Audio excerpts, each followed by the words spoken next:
Well, good evening, this is Hamlock Steve coming to you on the 28th of May, and the EU elections are done, and as the dust settles we can see that there has been a clear move to the populist side of governance, and that will be the topic of conversation this evening. So a very warm welcome to all of you returning to my channel, and great shout out to any of you who are new this evening. Please draw up a chair, sit down, put your feet up. Let's have a little discussion about the Brexit Party, Marine Le Pen and Matteo Salvini. So that really is the burning story, is this surge of the populist movement across the EU. The Brexit Party came in first in the UK, in France Marine Le Pen, in Italy Matteo Salvini came first, and of course the Lega, or the League Party, Northern League, is now probably the biggest party in Italy. But there is really an extensive list, and I'm just going to go down them here. The Alternative for Deutschland made a gain. Hungary was first. Poland was first. Sweden made gains in the populist movement. Denmark made gains. Slovenia, Estonia, Croatia and Bulgaria all made gains in the populist arena. And this is going to be a very interesting move. I'm going to flesh out the British results a little bit more with an article that I found, but in general you can see the trend is moving towards a more conservative type of governance.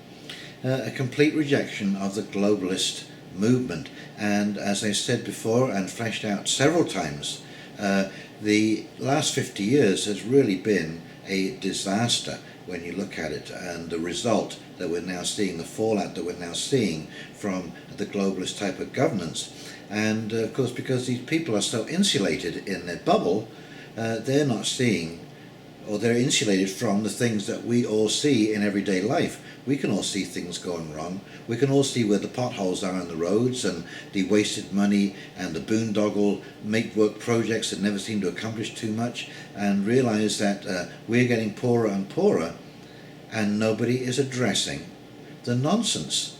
And well, it's about to be addressed, and it's about to be addressed with the only alternative that is offered, and that is the populist movement. So I think you can expect to see this happening a lot more in the future across the world. And I wouldn't be at all surprised in Canada here. We have elections coming up this October. If we flip over from the Liberals, which have been pretty much a disaster for the country, and there is so much corruption being attributed to the Liberal government, it's absolutely staggering. The Democrats down in the US, they're coming up for the 2020 election, and what are they choosing to do? Impeach Trump. They're going to be a one-issue party. And whilst people see, as I say, things are not really going well on the ground, and so what do you think is going to happen? Trump is going to get re-elected. I think there's absolutely no doubt about that, especially as the economy is soaring. It seems to be against all odds, but there you go, it is soaring. The jobless rate is dropping amongst all groupings of people, and wages have been slightly increasing. So, things have actually been getting quite a bit brighter.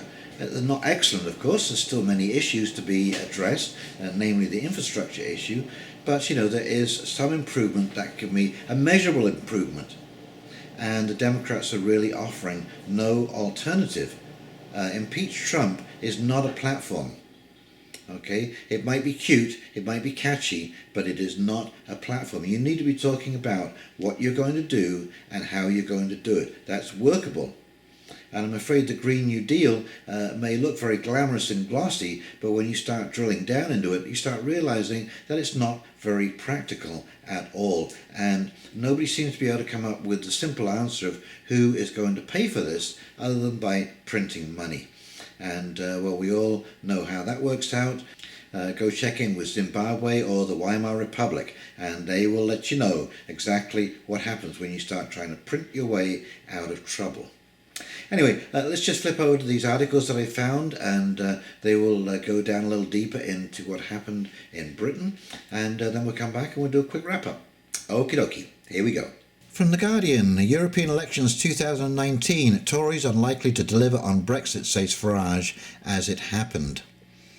Across EU, voters boost Greens and far-right leaves centrist groups diminished. Italy, the League wins overwhelmingly in northwest of country. As we've been reporting, Italy's governing far-right League party has done very well in these elections.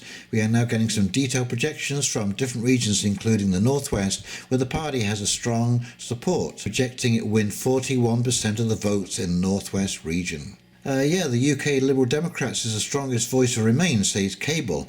Vince Cable, the outgoing Liberal Democratic leader, has declared the party is the strongest voice of Remain after its surprisingly impressive performance tonight. UK, this is our worst ever election result, says Tory MEP. Daniel Hannan, one of the Conservatives' most prominent MEPs, has told the BBC that Brexit will polarise a large section of the electorate until the UK leaves the European Union. Okay, the turnout figures vary widely across Europe. Of all EU citizens eligible to vote, 50.5% did so. It's the highest turnout in 20 years, and Belgium had the highest turnout with 89%. Okay, so this is Britain in detail. UK Brexit Party has almost 3 times as many seats as Tories. The state of the parties after 10 constituency results out of 12 in the UK, with Scotland and Northern Ireland still to report. The Brexit Party has won in every region except London, whilst the Lib Dems recorded their best ever EU election result and the Greens registered their most successful showing. Brexit Party, 28 seats, including Nigel Farage. The Lib Dems, 15 seats. Labour, 10 seats, -8. Okay, so the Lib Dems actually they went from, they had plus 14, so they went from 1 seat to 15. The Greens added 4 to 7 seats. The Conservatives lost 15, they're down to 3 seats. Plaid Cymru, 1 seat. SNP, no seats. Change UK, no seats, and this is a real surprise. UKIP, no seats, -23.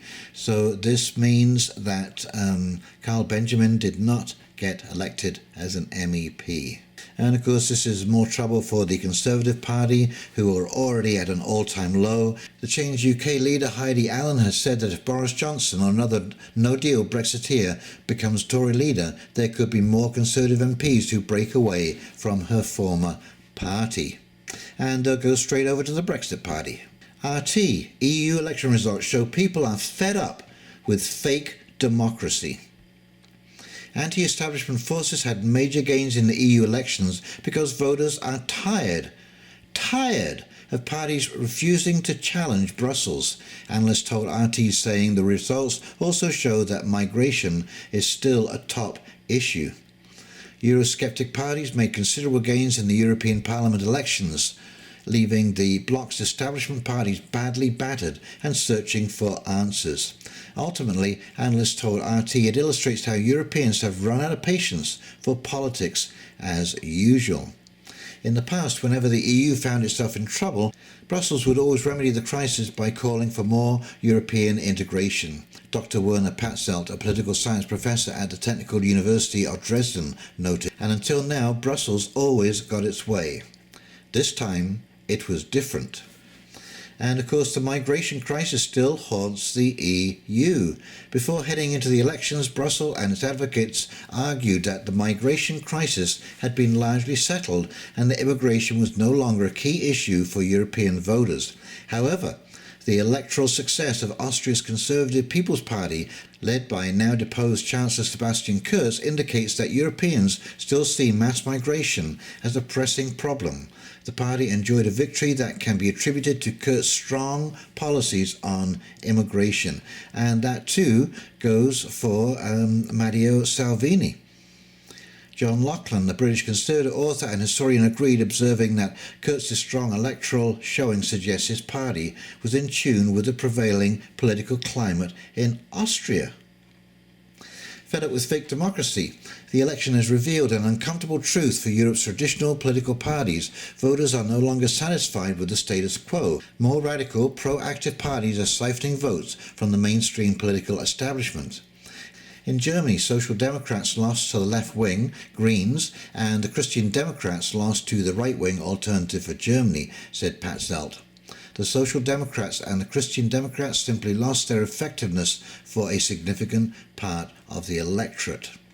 Now, interesting enough, this is in fact a great victory for the Yellow Vest movement, and it does show that if you can sort of organize yourself in a coherent way and have a good message that resonates with the people, it can have an effect at the polls. And this, certainly in France, was a complete rejection of Macron. Marine Le Pen has been calling for his resignation and new national elections, and I think that Marine Le Pen could actually take that election if it occurred in the fairly near future. Now, whether Macron will step down or not, he's pretty arrogant, so I'm not holding my breath on that one, but it is a continued repudiation of his kind of politic, his kind of attitude. Really, he is a very arrogant person, and the fact that he openly has really declared war on his people is not a very good sign. And again, another indication of the flaw, the inherent flaws of the globalist system, and how it could turn very nasty very, very quickly.